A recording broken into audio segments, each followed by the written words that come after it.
had a bit of a sort out with the electrics, just try and tidy everything up. Also to use the feature on the RDF drum has a supply on it that will cut off if it goes into a protection mode.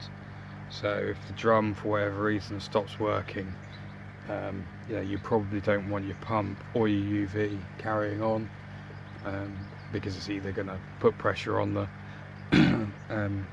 mesh in the drum and perhaps rip it, or if the water stops flowing through your UV, that's not ideal either. So this pair of sockets here now is actually fed from the drum supply. So if I hit the emergency stop on that, these two will turn off, which turns off the pump and the UV. The drum is fed from that socket there, and so is the air pump on that one there. So now I've got two more sockets which I can use. I'm planning on having some lights on the pond, so they will go into there, and also I've sort of rescued my old auto feeder, and I think there's perhaps a plug pack that goes with that as well, so that would probably be the last one.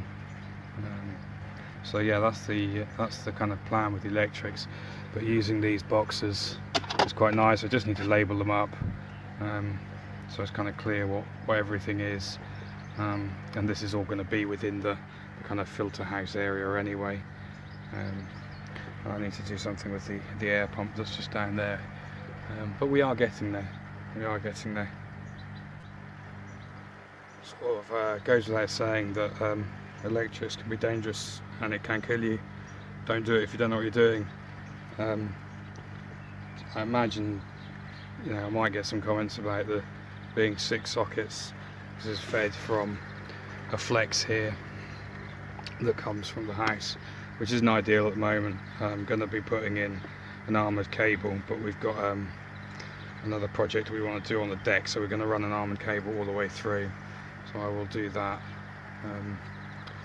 But as for overloading it, it's even when you top up the maximum draw from the RDF and all the different bits and pieces, it doesn't come anywhere near the load on that wire. So it's something to bear in mind. I'm not going to come along and plug my 3 kilowatt heater into that plug socket there, but my a couple of LED lights is going to be fine. So you just have to keep that in mind when you keep totting it up. Make sure you don't overload anything.